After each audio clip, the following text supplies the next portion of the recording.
महाराष्ट्र सरकारच्या ग्राम विकास विभागाने 25 मे 2023 रोजी राज्यात 50 ठिकाणी पुण्यश्लोक अहिल्यादेवी होळकर सभागृह मंजूर केले असून रायगड व रत्नागिरी जिल्ह्यासाठी खेड तालुक्यातील भरणे येथे मंजूर असलेले सभागृह जागा निश्चित करून तातडीने उभारावे या मागणीसाठी खेड तालुका धनगर समाजाच्या पदाधिकाऱ्यांनी मंगळवारपासून आमरण उपोषण सुरू केले आहे। अहिल्यादेवी सभागृह बनवण्यासाठी परिपत्र सरकारने 20 महिने होऊन गेले परिपत्र काढलेला आहे। त्याच्यामध्ये 50 हे बांधायचे आहेत।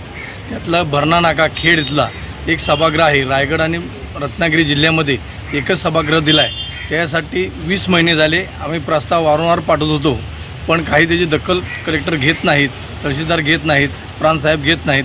तसेच कागदाने आम्ही उपोषणाला बसायच्या अगोदर 5 तारखेला आम्ही पत्रव्यवहार केला त्यांना, व उपोषणाला आम्ही 20 तारखेला बसणार आहोत।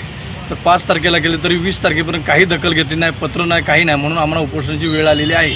परंतु आणखी भरणा नाका येथे आम्ही परिपूर्ण ठराव ग्रामपंचायतीने न हरकत दाखला दिलेला आहे, तो आम्ही शिवमकडे पाठवला आहे, तरी त्यांनी कलेक्टरने दखल घेतली नाही, म्हणून उपोषणाला आम्ही परत बसण्याची शक्यता आली आहे। तरी कोणी इथं प्रशासनाचा माणूस येऊन दखल घेतली नाही। प्रांत येऊन आजूबाजूला येऊन जातात, पण काही इथं येऊन जात नाहीत। टाइम्स डिजिटलला लाईक करा, शेअर करा, सबस्क्राइब करा आणि बेल आयकॉन दाबायला विसरू नका। Times digital.